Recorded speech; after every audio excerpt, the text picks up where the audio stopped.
The blood on Olivia Foster's wedding dress had long since dried to rust by the time she stumbled into Santa Rosa, California, but the shame was still fresh enough to burn.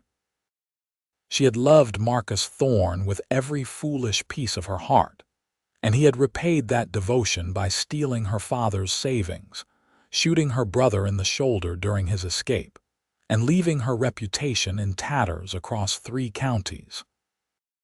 It was April of 1882, and she had nothing but the soiled dress on her back, a pair of worn boots, and the knowledge that her own mother had looked her in the eye and said she was no longer welcome in their home. Santa Rosa was smaller than she expected, nestled in the valley with rolling hills stretching in every direction, vineyards and orchards beginning to show the promise of spring. The main street was dusty and lined with wooden buildings that looked like they had weathered 1,000 storms. Olivia's feet ached as she walked past the general store, the saloon, and the blacksmith's forge. People stared. Of course they stared. A woman alone wearing a torn and blood-stained wedding dress was not a common sight even in a frontier town. She needed work. She needed shelter. She needed to disappear. The boarding house was run by a stern-faced woman named Mrs. Calloway, who took one look at Olivia and frowned so deeply it seemed her face might crack. "We do not take in women of questionable character," she said, her voice clipped and cold. "I am not a woman of questionable character," Olivia said, though her voice trembled. "I was left at the altar. My intended robbed my family and fled. I need honest work and a place to stay while I earn it." Mrs. Calloway's eyes narrowed. "The dress tells a different story." "The dress tells the story of a fool," Olivia said, and there was enough raw pain in her voice that Mrs. Calloway's expression softened by a fraction. "There is a ranch outside of town. The Quinn place. Lucas Quinn runs it with his father, though the old man is ailing. They might need help with cooking and cleaning. It is hard work and the pay is modest, but it is respectable." Mrs. Calloway paused. "If you are truly looking for honest work, that is where I would send you." Olivia nodded, swallowing the lump in her throat. "Thank you." "Do not make me regret the recommendation," Mrs. Calloway said. But she pressed a piece of bread and some cheese into Olivia's hand before sending her on her way. The Quinn Ranch was a 3-mile walk from town, and by the time Olivia arrived, the sun was beginning its descent toward the western hills. The property was expansive, with a sprawling main house, a barn, several outbuildings and corrals where horses moved restlessly in the golden afternoon light. Olivia could see cattle grazing in the distance, and the whole place had an air of solid, practical prosperity. She knocked on the door of the main house, her heart hammering in her chest. The man who answered was not what she expected. Lucas Quinn was tall, perhaps 25 years old, with dark hair that curled slightly at the edges and eyes the color of storm clouds. He wore working clothes, dusty from a day spent in the saddle, and there was a wariness in his expression that told her he had learned not to trust strangers. "Can I help you?" he asked, and his voice was deep and measured. "Mrs. Calloway in town said you might need help with housekeeping and cooking," Olivia said, forcing herself to meet his gaze despite the mortification of standing before him in her ruined dress. "I am a hard worker, and I am willing to do whatever is needed." Lucas looked her up and down, not unkindly, but with the same assessing gaze he might give a horse he was considering buying. "You are wearing a wedding dress," he said finally. "I am aware." Olivia's voice came out sharper than she intended. "It was supposed to be the happiest day of my life. It was not. Now I need work and I am asking for a chance." Something shifted in Lucas's expression. He stepped back and opened the door wider. "Come in. My father will want to meet you." The interior of the house was clean but cluttered in the way of a home where men lived alone. There were papers stacked on a table, dishes in the sink, and a faint smell of wood smoke and coffee. Lucas led her to a room at the back of the house where an older man sat in a chair by the window, a blanket over his legs despite the warmth of the day. "Pa, this is—" Lucas paused and looked at Olivia. "I did not get your name." "Olivia Foster," she said. "Olivia Foster," Lucas repeated. "She is looking for work." The elder Quinn studied her with eyes that were still sharp despite the frailty of his body. "You have had a hard road," he said, and it was not a question. "Yes, sir," Olivia said. "Can you cook?" "Yes, sir." "Can you clean and keep a house in order?" "Yes, sir." "Can you be trusted?"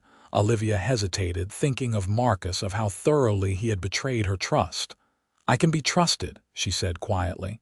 "I wish I could say the same of everyone I have known."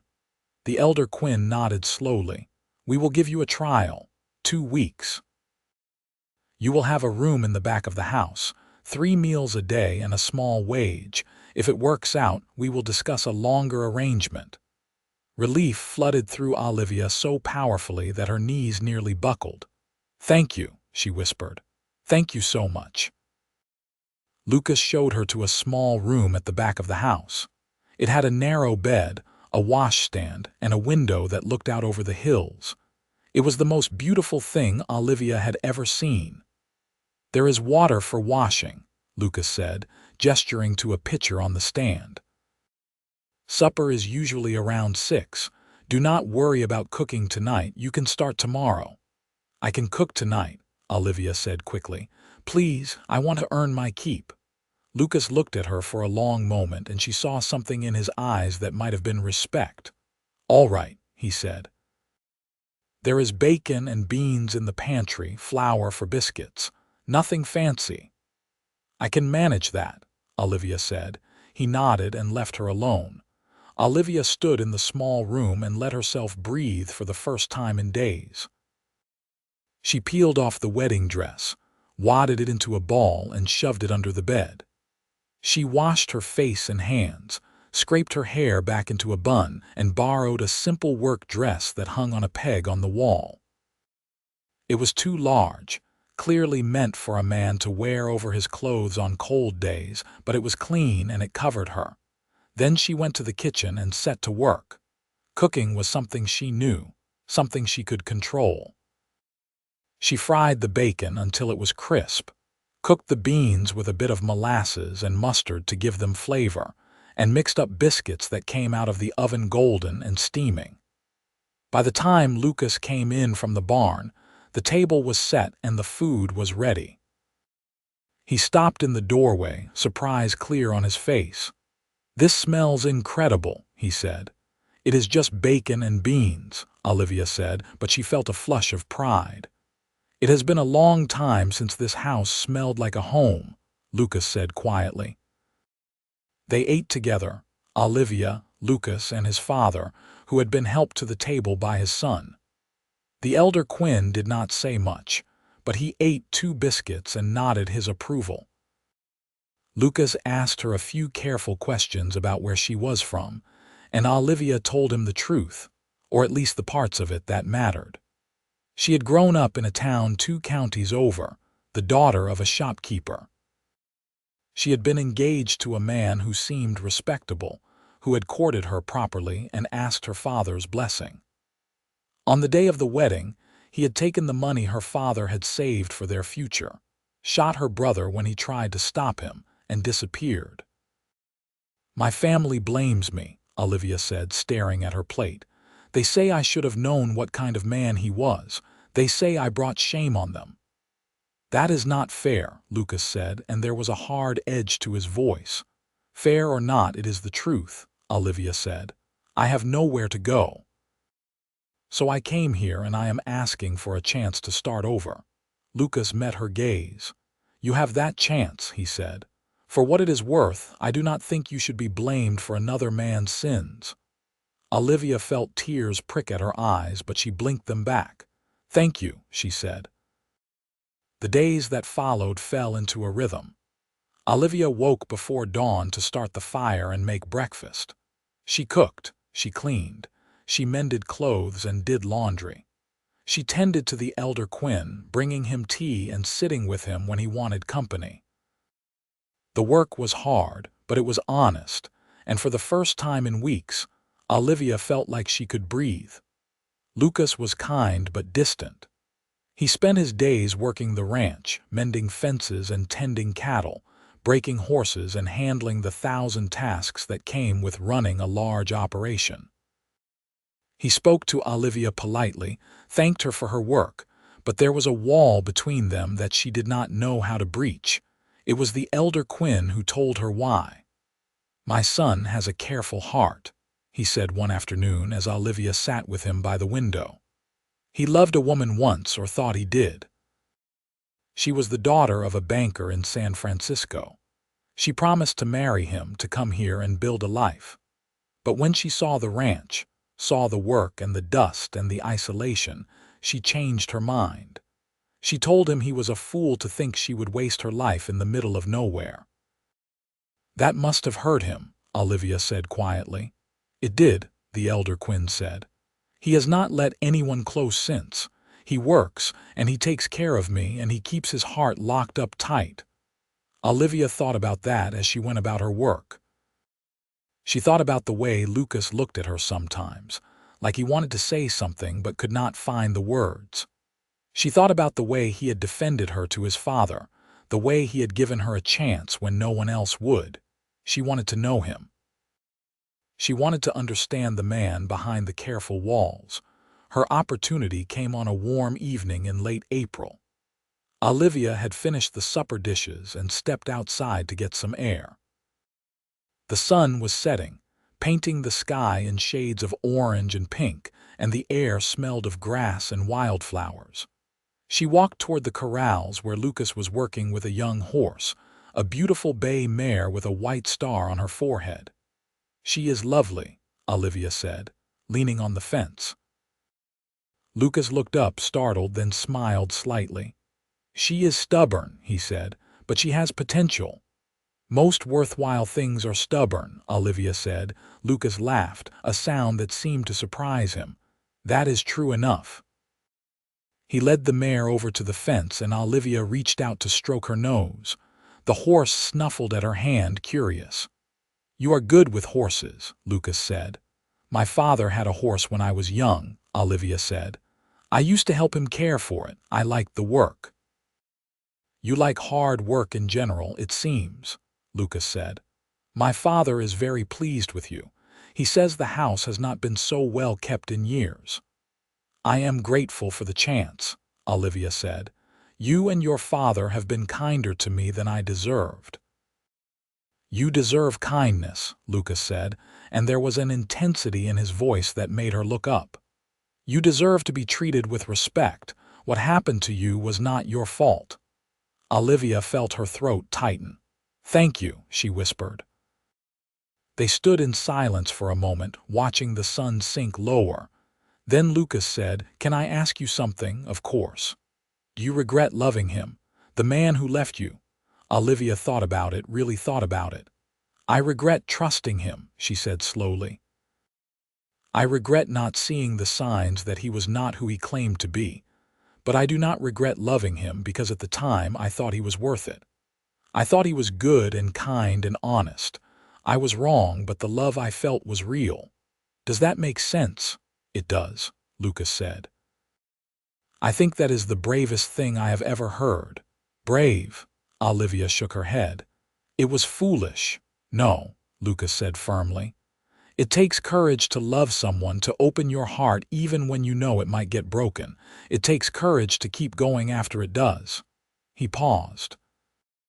"You are brave, Olivia Foster. I hope you know that." Olivia felt warmth spread through her chest, a feeling she had not expected to feel again. "I am trying to be," she said. From that evening on, something shifted between them. Lucas began to seek her out more often, to talk to her about his day, to ask her opinion on small decisions around the ranch. Olivia found herself watching for him, listening for the sound of his boots on the porch, smiling when he came into the kitchen for coffee. The elder Quinn noticed. "You are good for him," he told Olivia one morning. He smiles more. He seems lighter. He is good for me too, Olivia admitted. He makes me feel like I am not broken. You are not broken, the elder Quinn said gently. You are healing. There is a difference. By the time May arrived, Olivia had been at the ranch for nearly a month. The 2-week trial had come and gone without discussion, and she had simply stayed, her place in the household now a given. The vineyard in the valley was beginning to bloom, and the air was sweet with the scent of flowers and new growth. One evening, Lucas asked her to take a walk with him. They walked through the fields, the grass brushing against their legs, the sky above them vast and darkening. Lucas did not speak at first, and Olivia was content to walk beside him in silence. Finally, he stopped and turned to face her. I need to tell you something, he said, and his voice was rough. All right, Olivia said, her heart beginning to race. I care about you, Lucas said. More than I should, maybe. More than I planned to. You came here looking for work, and I told myself I would keep my distance, that I would not let myself feel anything. But I failed. I care about you, Olivia. I think about you all the time. I want to make you smile. I want to keep you safe. He broke off, running a hand through his hair. I want you to stay, not because you need a place to live, but because you want to be here, with me. Olivia's breath caught in her throat. Lucas, she whispered. I know it is too soon, Lucas said quickly. I know you have been hurt, and I know you might not be ready, but I had to tell you, I had to be honest. He took a step closer. You deserve someone who will love you the right way, Olivia. Someone who will be faithful and true and never give you a reason to doubt. I want to be that person.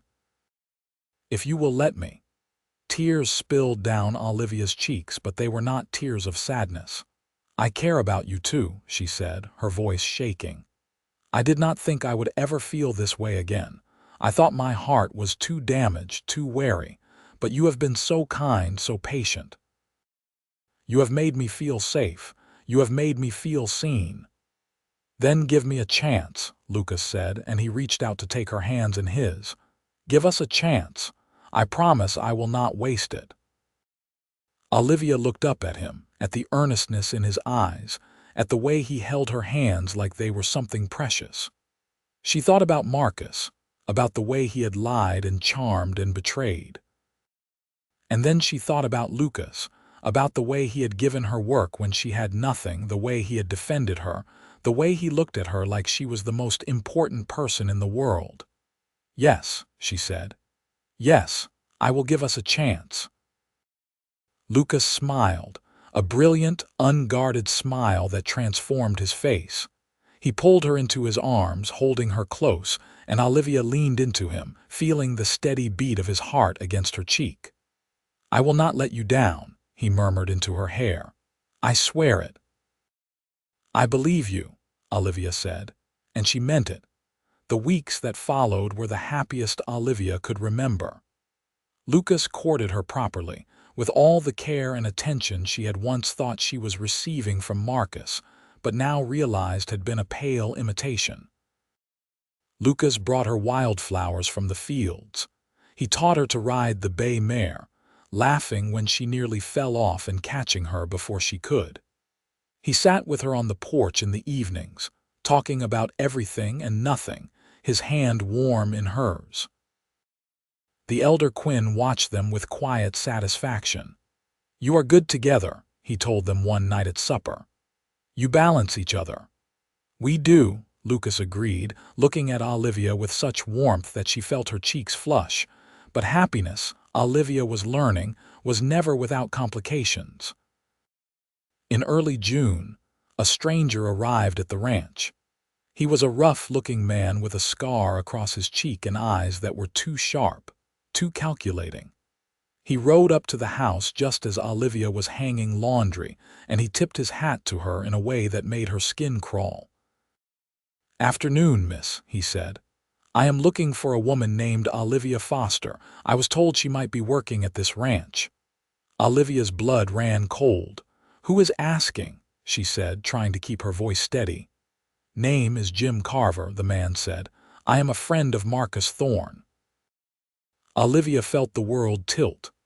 I have nothing to say to any friend of Marcus Thorne, she said, and she turned to walk back to the house. Now, do not be like that, Carver said, dismounting and following her.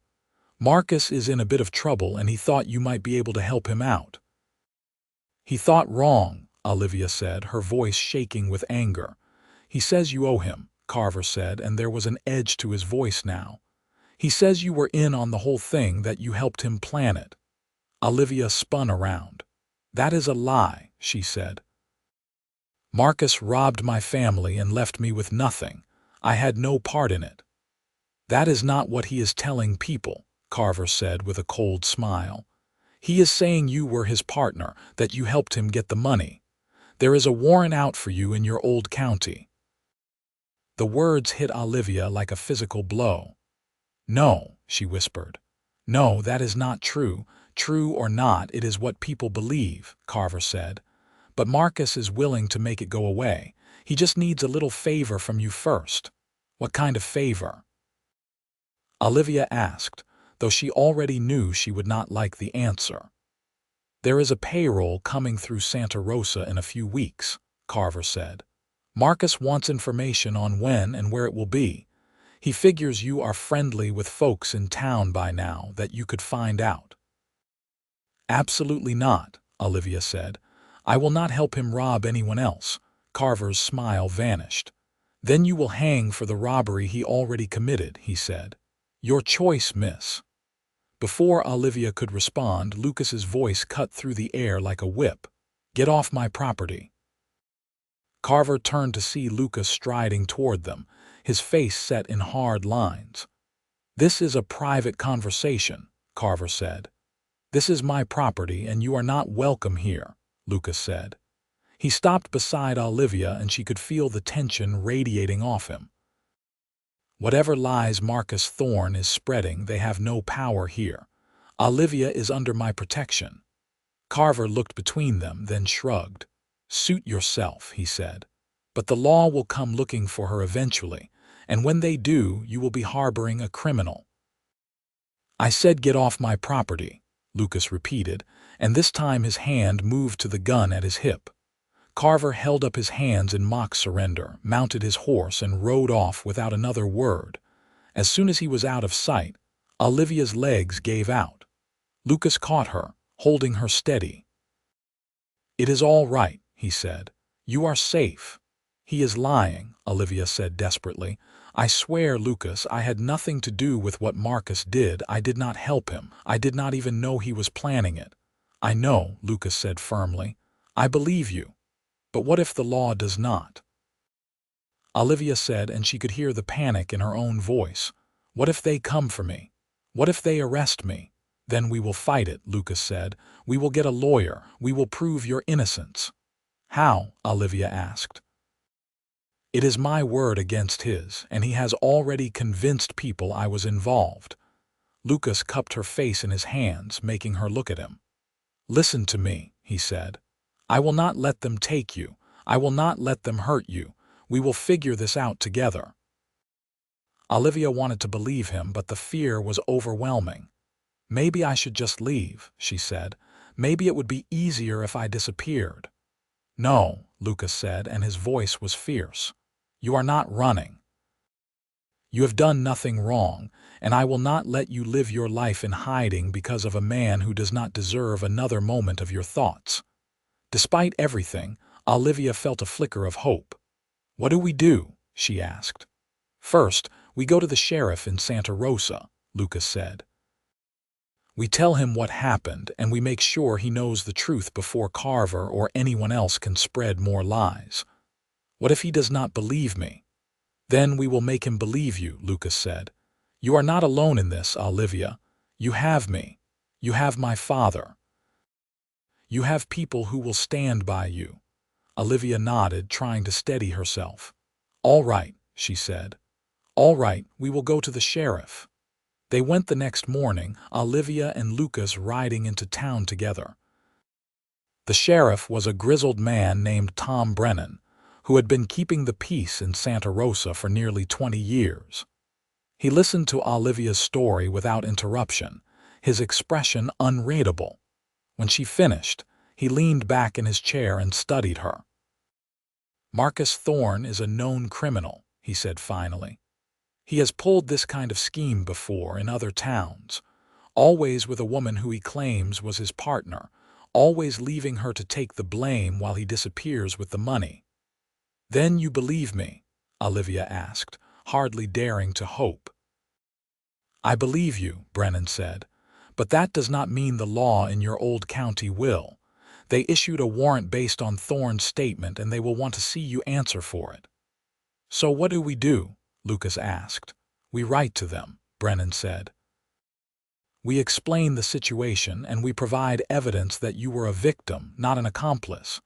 We get statements from people here in Santa Rosa who can vouch for your character. We build a case." "How long will that take?" Olivia asked. "Weeks, maybe months," Brennan said. "But in the meantime, you stay here and you stay visible. You do not hide, you do not run. You live your life like an innocent woman because that is what you are." Olivia felt the tightness in her chest ease slightly. "Thank you," she said. "Thank you for believing me." "Thank Lucas," Brennan said with a slight smile. "He came to see me a few weeks ago after you first arrived.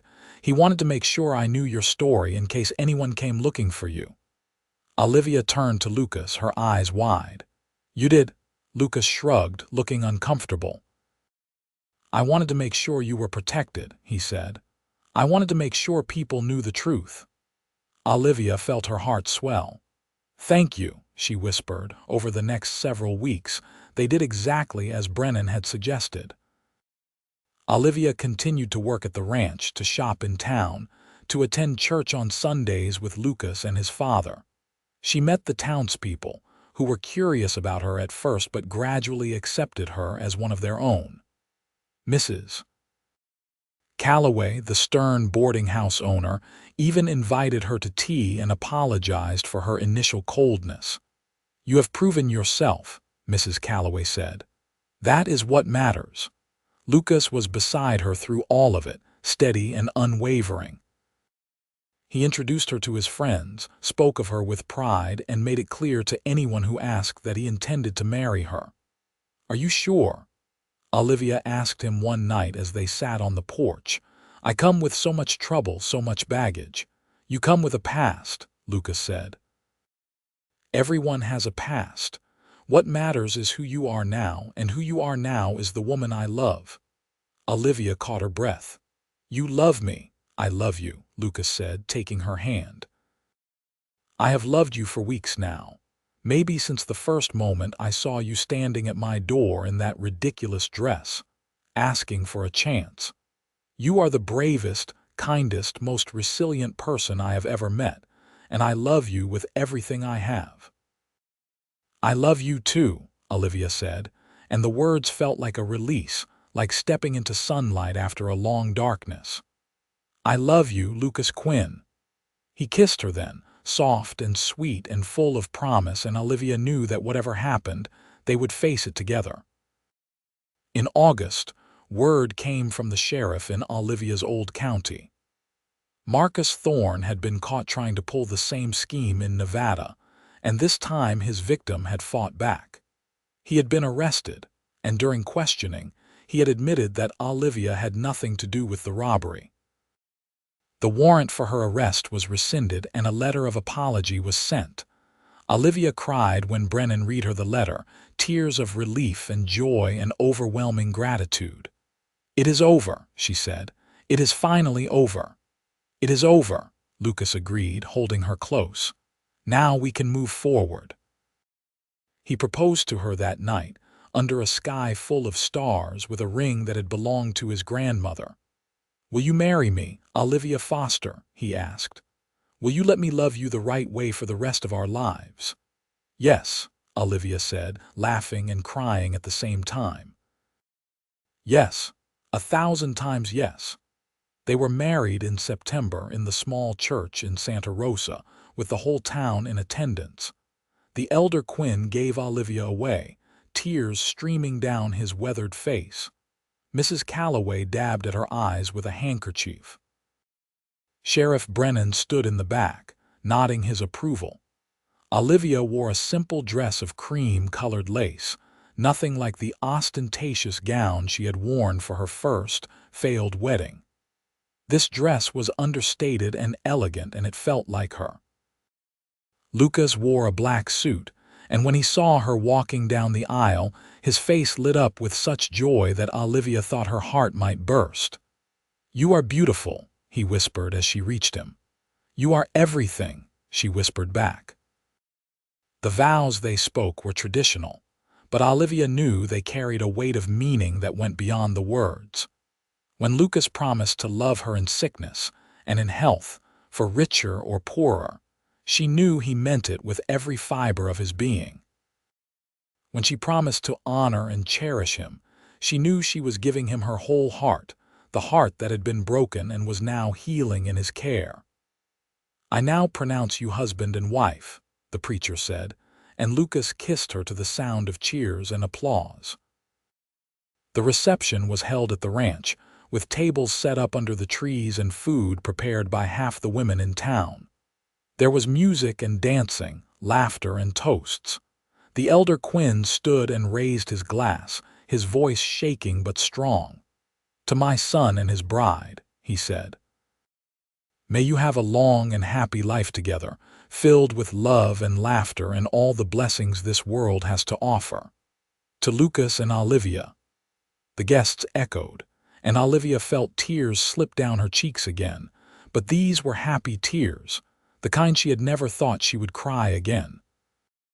That night, as they lay together in the big bed in the room that was now theirs, Lucas held her close and kissed her forehead. "Thank you," he said softly. "For what?" Olivia asked, her fingers tracing lazy patterns on his chest. "For giving me a chance," Lucas said. "For letting me love you. For being brave enough to start over." "Thank you," Olivia said, "for seeing me when I felt invisible, for believing in me when no one else did, for loving me the right way." "Always," Lucas promised. "I will always love you the right way." The years that followed were full and rich. The elder Quinn passed away peacefully in his sleep, 2 years after their wedding.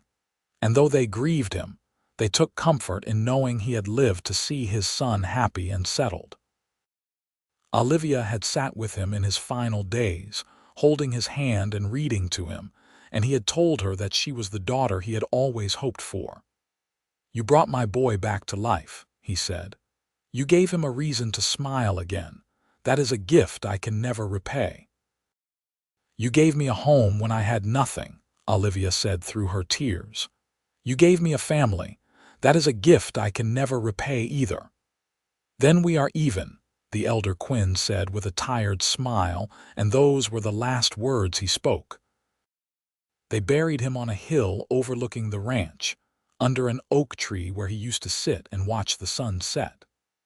Olivia planted wildflowers on his grave, and every spring they bloomed in a riot of color. The ranch thrived under Lucas's management, and Olivia proved to be as capable with the business side of things as she was with the household. She kept the books, managed the accounts, and negotiated with buyers. Together, she and Lucas expanded the operation, buying more land and building up the herd. They were partners in every sense of the word. In the spring of 1885, Olivia gave birth to their first child, a son they named Thomas, after Lucas's father. He was a healthy, squalling baby with a shock of dark hair and his father's storm-gray eyes. Lucas held him with a kind of awed reverence, his big hands so gentle as he cradled the tiny body. "He is perfect," Lucas said, his voice thick with emotion. "He is ours," Olivia said, and she felt a fierce, protective love that was unlike anything she had ever known. Thomas was followed 2 years later by a daughter, Clara, who had Olivia's auburn hair and a stubborn streak a mile wide. And then, 3 years after that, came another son, Henry, who was quiet and thoughtful and loved nothing more than helping his father with the horses. The house was full of noise and laughter, of scraped knees and bedtime stories, of muddy boots and sticky fingers. Olivia loved every chaotic moment of it. She loved watching Lucas teach their children to ride, loved the way he was patient and kind and firm when he needed to be. She loved the way he still looked at her like she was the most important person in the world, even when she was covered in flour or chasing a runaway toddler. You ever think about what your life might have been like if you had married Marcus? Lucas asked her one night as they sat on the porch, the children finally asleep. Olivia thought about it. "I think it would have been empty," she said. "I think I would have spent my whole life wondering why I was not enough, why he was not faithful, why I felt so alone. I think I would have been miserable." "And now?" Lucas asked. "Now I am happy," Olivia said simply. "I am loved and I am cherished and I have a family that is mine. I have everything I ever wanted, even if I did not know I wanted it at the time." "I am glad you came to Santa Rosa," Lucas said, pulling her close. "I am glad you knocked on my door." "I am glad you answered," Olivia said. They sat in comfortable silence, watching the stars come out one by one. In the distance, they could hear the lowing of cattle, the rustle of the wind through the grass, the hoot of an owl. It was peaceful, this life they had built together, and Olivia thought about how far she had come from that desperate, heartbroken woman in a blood-stained dress. She had been cast out for loving the wrong man, but she had found her way to the right one. And that, she thought, made all the difference.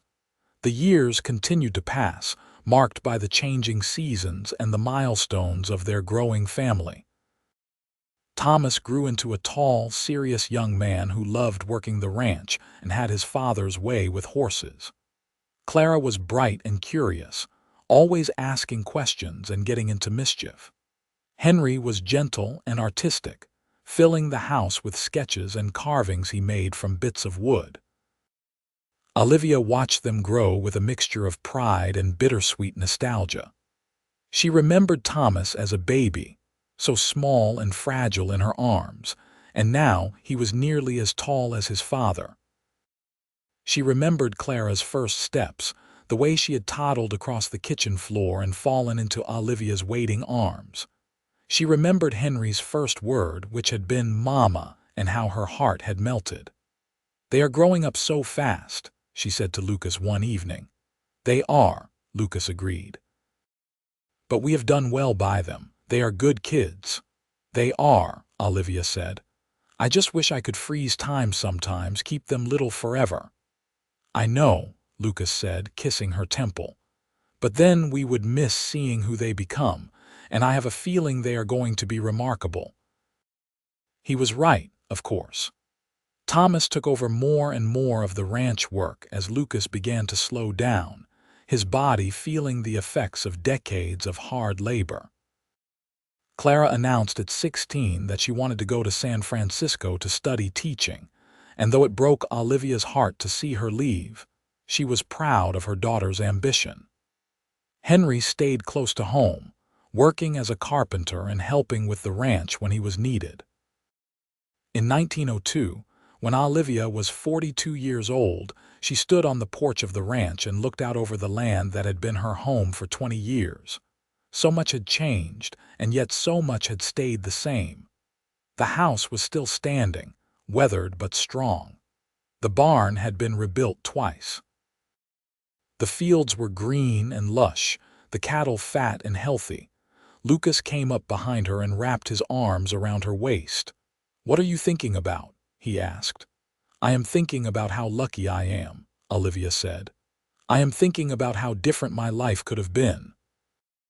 "I am the lucky one," Lucas said. "You saved me, Olivia. You brought light into my life when I thought I would never feel it again." "We saved each other," Olivia said, turning in his arms to face him. His hair was streaked with gray now, and there were lines around his eyes, but he was still the most handsome man she had ever seen. We gave each other a second chance. And I would do it all over again in a heartbeat, Lucas said, and he kissed her, soft and sweet and full of the love they had built over 2 decades. That Christmas, their whole family gathered at the ranch. Thomas brought his new wife, a sweet girl named Mary from town. Clara came home from San Francisco with stories of the city and her students. Henry brought a girl he was courting, shy and blushing and clearly smitten with him. They filled the house with noise and laughter, with the smell of roasting turkey and fresh baked pies. They sang carols around the piano, told stories by the fire, and argued good-naturedly over games of cards. Olivia moved among them, her heart full to bursting, marveling at the life she had built. Later, when the children had gone to bed and the house was quiet, Lucas pulled her into the sitting room. "I have something for you," he said, and he handed her a small wooden box. Olivia opened it to find a locket, delicate and gold, with intricate engraving on the front. Inside were 2 tiny photographs, one of her and Lucas on their wedding day and one of their 3 children as babies. "It is beautiful," Olivia whispered. "I wanted you to have something to remember," Lucas said, "to remember where we started and what we built." "I could never forget," Olivia said, fastening the locket around her neck. "You are the best thing that ever happened to me, Lucas Quinn." "And you are my everything," Lucas said. "My partner, my love, my heart." They held each other in the quiet of the sitting room, the firelight casting dancing shadows on the walls, and Olivia thought about the girl she had been, the one who had stumbled into Santa Rosa with nothing but shame and a ruined dress. That girl was gone, replaced by a woman who was strong and confident and deeply, profoundly loved. She had been cast out for loving the wrong man, but in the end, it had led her to the right one. And that, she thought as Lucas kissed her again, was the greatest gift she could have ever received. The new century brought new challenges and new joys. The ranch continued to thrive, passed down from Lucas to Thomas, who ran it with the same care and dedication his father had shown. Clara became a beloved teacher in San Francisco, though she came home often to visit. Henry married his sweetheart and built a house on the edge of the ranch property, where he raised his own family. Olivia and Lucas grew older together, their love deepening with each passing year. They took walks through the fields in the evenings, hand in hand, talking about the past and the future. They sat on the porch and watched the sun set, content in each other's company. They held their grandchildren, marveling at the continuation of the family they had started. "Do you have any regrets?" Lucas asked her one evening when they were in their 60s, sitting in the same chairs they had sat in for decades. "None," Olivia said without hesitation. "Not a single one. You." "Only that I did not find you sooner," Lucas said. "That we did not have more years together." "We have had enough," Olivia said gently. "We have had a lifetime, Lucas. A good, full, happy lifetime." "I suppose you are right," Lucas said, but he squeezed her hand tighter as if afraid to let go. When Lucas passed away in the spring of 1918, Olivia felt as though a part of her had been ripped away. He died peacefully in his sleep with her beside him, but the loss was staggering. They had been married for 36 years, and she could not imagine her life without him. At his funeral, she stood beside his grave on the hill next to his father's, and she spoke through her tears. "You were the love of my life," she said. "You saved me, and you loved me, and you gave me a family and a home. I will carry you with me until the day I die, and then I will find you again." Her children stood beside her, strong and steady, and Olivia knew that Lucas lived on in them, in their kindness and their strength and their capacity for love. She lived for another 10 years, surrounded by her family, watching her grandchildren grow and welcoming great-grandchildren into the world. She told them stories about their grandfather, about the ranch, about the life she and Lucas had built together. She wanted them to know where they came from, to understand the love and sacrifice that had created their family. On a warm evening in June of 1928, Olivia sat on the porch of the ranch, now run by her grandson, and watched the sun set over the hills. She was 88 years old and she was tired, but she was content. She had lived a long, full life, filled with love and laughter and more blessings than she could count. As the sky turned gold and pink, she felt a presence beside her, warm and familiar. She did not turn to look, but she smiled. "I have been waiting for you," she said softly. "I know," Lucas's voice said, as clear as it had been in life. "But you had things to do, people to love." "I did," Olivia said, "but I am ready now. I am ready to come home." "Then let us go," Lucas said, and Olivia felt his hand, warm and solid, slip into hers. She closed her eyes, and when she opened them again, she was young, standing in the field with Lucas beside her, both of them whole and happy and together again. Behind her, on the porch, her family found her in the morning, a peaceful smile on her face, her hand resting over the locket she had worn every day since Lucas had given it to her. They buried her beside Lucas on the hill, under the oak tree where the wildflowers bloomed every spring.